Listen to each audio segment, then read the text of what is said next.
Hello, everyone, and welcome back to Shelf Life, a podcast where we discuss books, their philosophies, but most importantly, our personal relationship with a book. If you're new to the podcast, I am Simran Mendon, and I talk here on Shelf Life. I'm the only one narrating, but sometimes we have guests.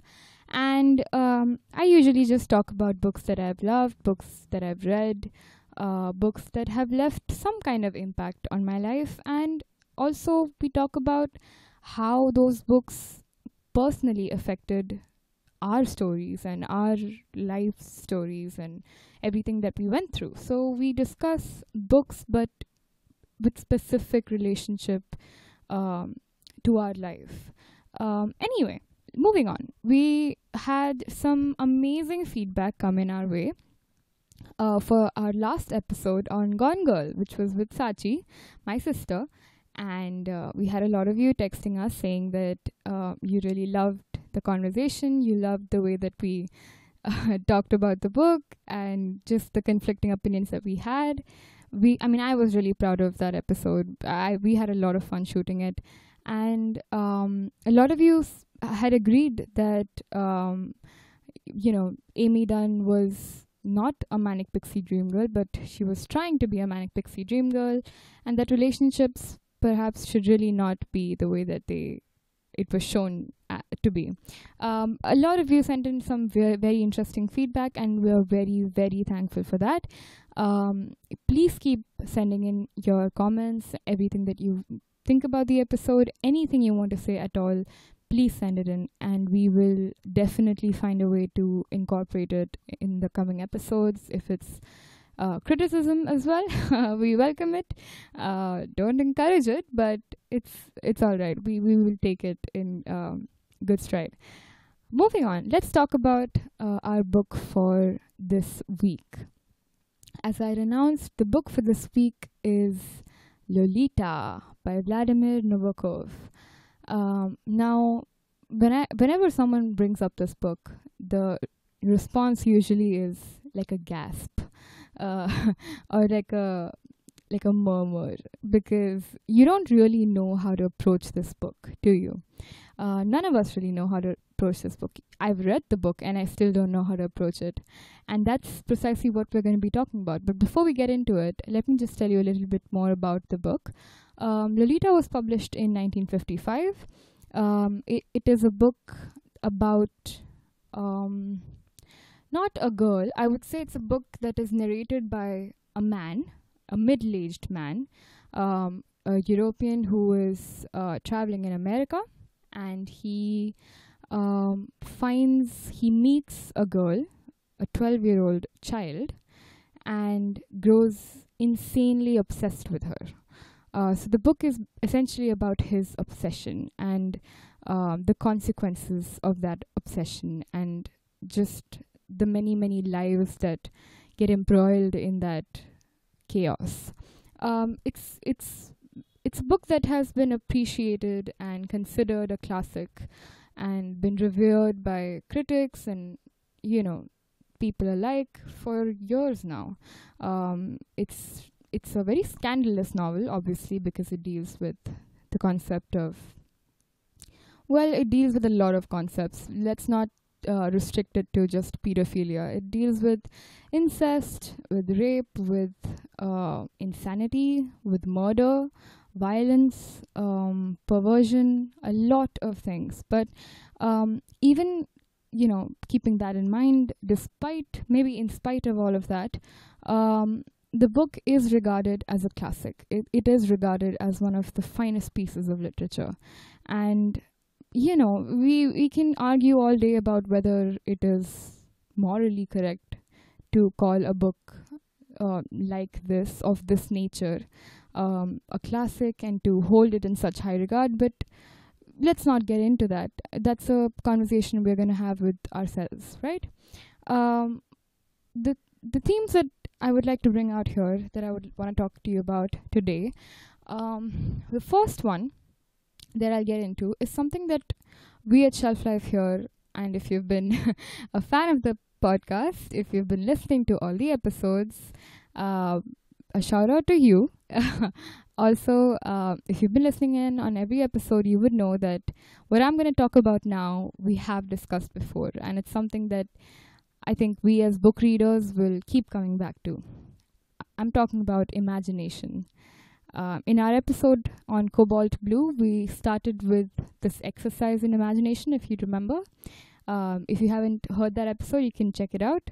But what I wanted to talk about here is just imagination and the power it holds.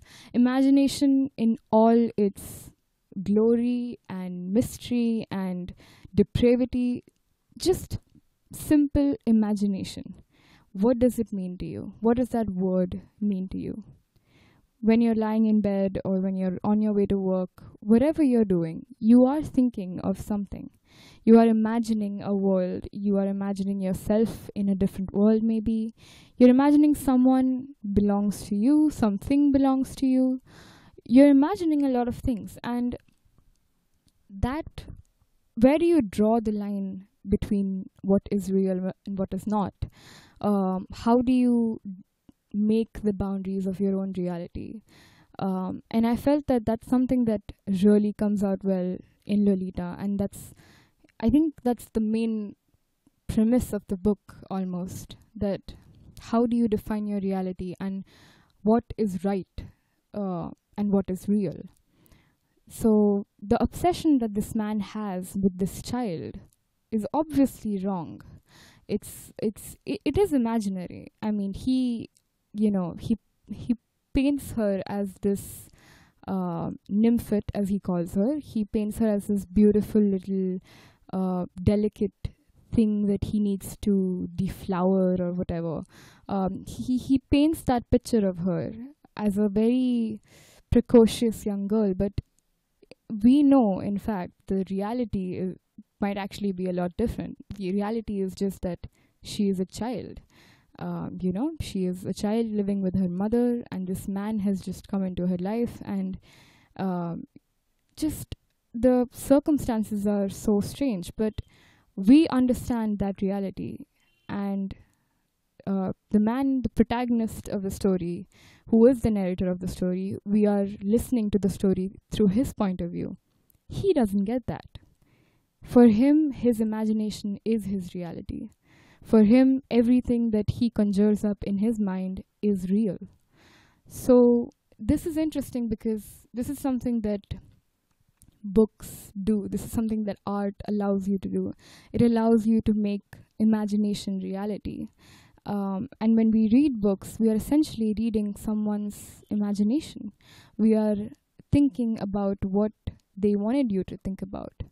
And that's where Lolita really strikes out. That's where it really hits you, because you're listening to the story from the point of view of a pedophile, but you can still listen to his story. You can still imagine what he's imagining. You can still see his world through his eyes, even though you don't agree with it. You might not like it, but you see it. You see what he's trying to tell you. And that is the power of imagination. That is what, this, I don't want to say beauty of words, but that's just what words can do. That's the power that they have. And,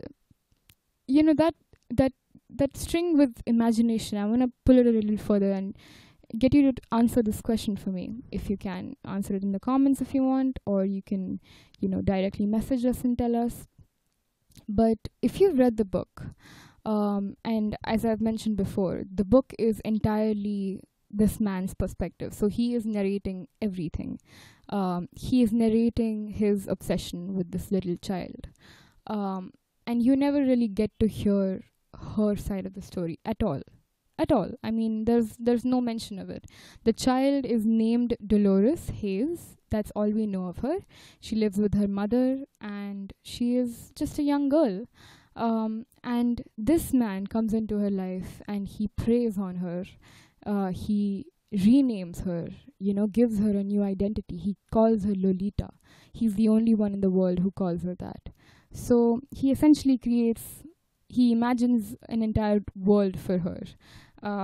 And that brings me to the next part that I wanted to talk to you about, that I actually wanted you to answer for me. Do you think, given everything that we've just spoken about, with respect to imagination and reality and how different they are, do you think Lolita even existed? Do you think there was actually an existence of this identity of Lolita? Do you think that existed at all? Because something that I felt was that Lolita wasn't a person. Lolita was a dream. Lolita was an obsession. Lolita was lust. Lolita was, everything that was perverse and wrong. Essentially what attracted him to her. The morally corrupt side of that desire. And Lolita wasn't that child. So maybe it was never about that child at all. People say that a lot. People say that this is a book about pedophilia, and it's a book about a very strange relationship between a man and a child. But I don't think it's a relationship at all. It is just obsession. It is just one man's unrealistic and imaginary desire for a thing that doesn't even exist. That child was not Lolita. That child was Dolores. We see her, of course, as Lolita because of the narrator and because we are listening to his side of the story. But the truth is that his side was not real. His side was just his side. And just when he imagines up this entire identity for her, there's also a lot of symbolism in the book that he assigns. That there's a lot of what I like to call, or what is probably the official name for it.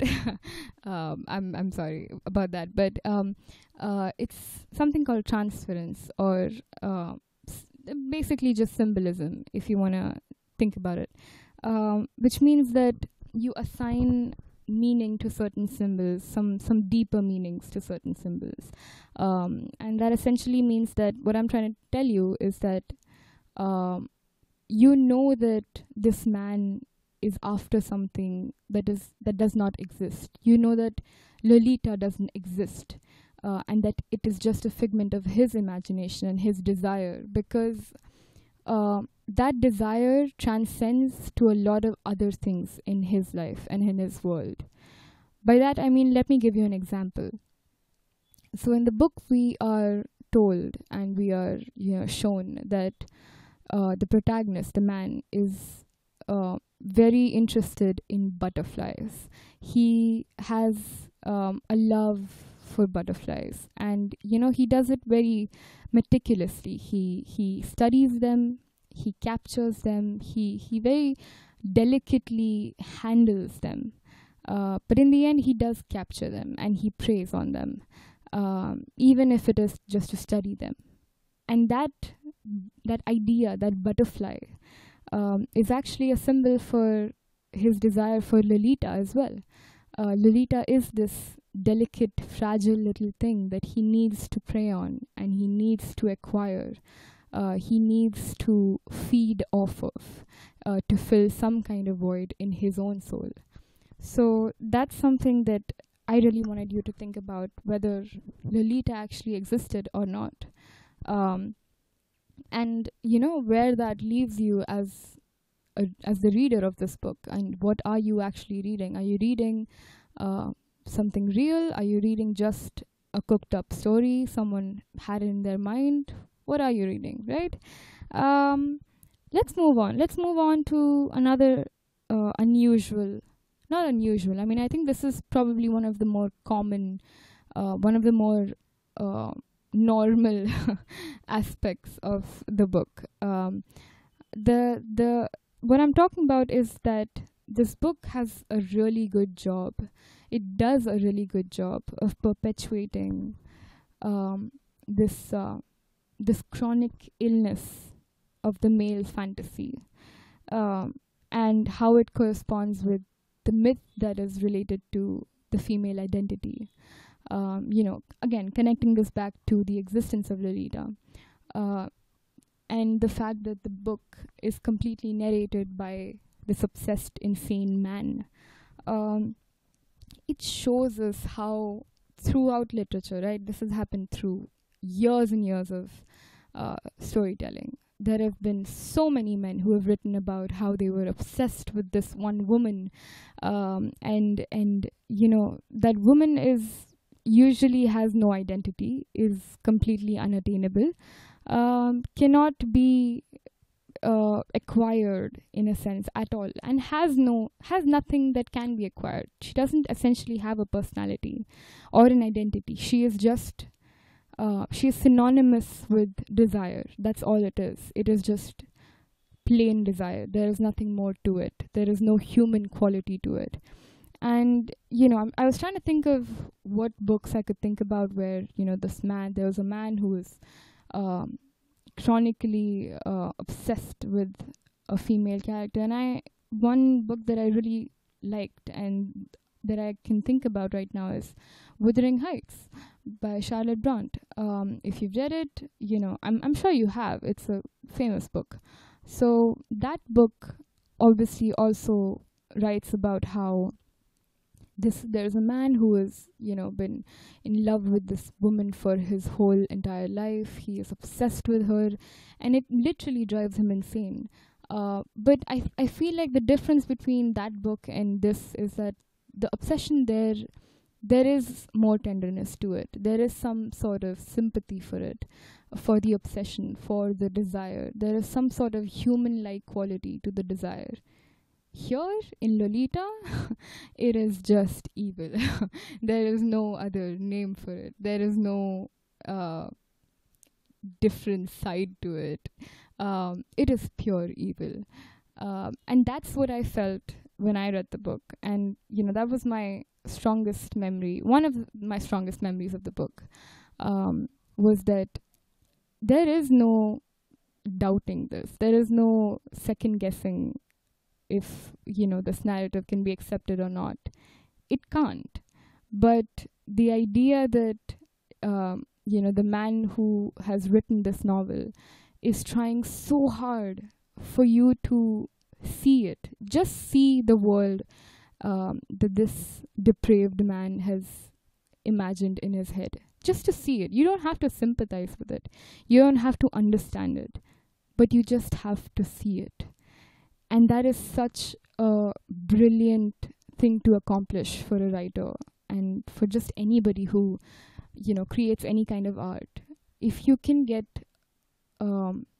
anyone to just see through what you've made, what you've created, not essentially connect to it or sympathize with it, but just see through it, I think that's something really valuable, something that I think artists really strive for. I especially do. I mean, I know that if I am writing something, I would want you to understand it the way that I would want you to understand it. Or, I would want you to see through the lines, see through the words, and really find a place for yourself in them. And I guess this book does that as well. It and going back to the fact that it perpetuates the chronic illness of male fantasy. Now that's something that, of course, is debated over a lot. Do we really need more books about how men are obsessed with women? Especially women with, close to no personality and no identity of their own. Let's go back to what we had discussed about Manic Pixie Dream Girls, about how that entire concept stems from the fact that there is this sad little boy or man, child, who finds a woman and she sets him free, but the woman has no really human quality to her. So it again takes you back to that conversation. Do we really need more books like that? What purpose do these books serve in the greater scheme of things? Do we really need more narratives like that? I guess that's something to think about. Maybe something that we can discuss is a role reversal. Maybe, have you ever read any books about, a woman being completely obsessed and driven to insanity by a man? And, I can't recall anything right now. I'm sure I've read something, but if you've read any book like that where the roles are reversed, where the narrative is that the man doesn't have like a very strong personality as such, but it's just he's just a instrument of desire. If you've read any book like that, send it to us. Write it down in the comments. Tell us and tell us your anecdotes. We would always be up for that. Moving on to the idea of transference. And I know I'm going in circles here for this episode, but Lolita as a book is a lot about going around in circles. It's a lot about the same plot being repeated over and over and over again. There is really nothing more to it. It's not a mystery novel or suspenseful or whatever. I mean, you could call it. It is full of surprises, but it's not. It's essentially the same thing over and over again. You are given the plot. You are given everything that you need to know about the book, about how it ends. The ending, in fact, is in the beginning of the book. So there's really nothing more to it than that. But even the fact that it goes around in circles, I think the point that I was trying to make is that the symbolism, the transference quality, again, is so strong. It's so strong. The fact that, when Lolita and the man, when they go on the road after they've, after everything, all hell breaks loose, essentially, when they leave together, that the moral ambiguity of that situation, is directly transferred to the geographical ambiguity of that situation. So the fact that they're just roaming around aimlessly, they're on the road with nowhere to go, no clear destination, just roaming around in circles, that essentially represents their situation, the mess that they're in. The fact that this is not a mess that they can get out of. And to be able to do that, to be able to have those, little things just hidden somewhere between the texts or at the end of the chapters or somewhere, just when the writer gives you a glimpse into what he wanted you to think about when he wrote the story, that's just so interesting to experience. And it's one of my favorite things when I'm reading a book, just to get like this tiny little glimpse of what the author might have been thinking when he wrote the book, or when he or she wrote the book. That I love. I love getting to know a person through a book. Which is why I think we started this podcast in the first place. We're trying to get to know each other through books. We're trying to get to know me, or you're trying to get to know me through the books that I talk about, and I'm trying to get to know you through the books that, through the subjects that you like, through the feedback that you give, the books that you suggest, and I really, really appreciate all of that. Lastly, we move on to one of my favorite parts of the podcast. It's the part where we discuss why the story was told. Well, I think the story was told because I think a lot of times we underestimate the sheer magnificence of words, the power that they hold, the beauty that, and also some kind of malice that lies behind the intent of a word. If you've read Lolita, you would know that it's written absolutely beautifully. There is no doubt about it. The language is perfect. It's a tough read. It's not essentially beginner level. I found it tough to read, at least, and I'd read enough before I read Lolita, and I still found it pretty tough to read. So the language is perfect, and the way that it's written is beautiful. Even the way that he describes his perversion is beautiful. And that really makes you question a lot of things. It makes you think about, in the grander scheme of things, how many things are we just swayed by because of the words, because of the way that it's told. You could relate that to religion, even. You could relate that to, all all religious books are essentially literature, right? And they've been written in a certain way, and we perceive it in a certain way. We perceive it differently. All of us. Nobody perceives it the same way. But that's the beauty of it. The beauty of it is that we are all different, and we all see things differently. Even when things are so clear, we can, we can make different ideas out of it. We can break it down. We can do whatever we want with it. But the power of words is something that you can never, ever deny. It can move mountains, it can break governments, it can start entire revolutions. It can really do a lot. It can also make a completely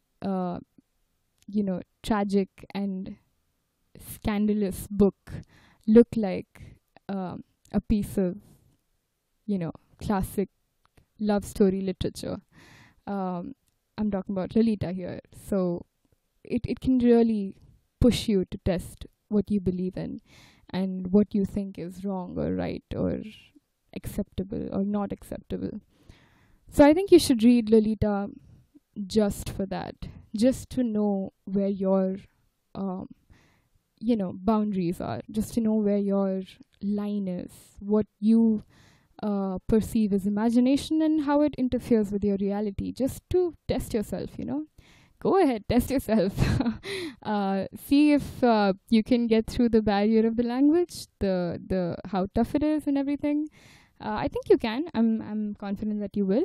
But set it up as a challenge for yourself. If you've not already read the book, do it. Pick it up and try to get through it, because trust me, you will benefit from it, from reading this book. Anyway, that brings us to the end of the episode, and I would just like to say a huge thank you again for tuning in to all our episodes, for showing us so much love. Next week, we're going to be doing a book on special request. It is the first book that we're doing on request, on demand. It is a book that I personally also wanted to do for a very long time, but it just so happened that it was requested by a very special person in a very sweet way, and I decided that I will put it in for next week's episode. The book, of course, is We the Living by Ayn Rand. If you've read it, you know it's a masterpiece, but I don't have to tell you about that. But we're going to be going into that book, and we're going to be really discussing it and getting into it, and we're going to have a lot of fun. So tune in next week. I will see you again. I will talk to you again. And if you like this episode, subscribe, share, like. I don't know how to do this, but go ahead and do all of those. Tell us your anecdotes. Tell us what you liked, what you didn't like. And I will see you next time. Bye. I'm all alone in this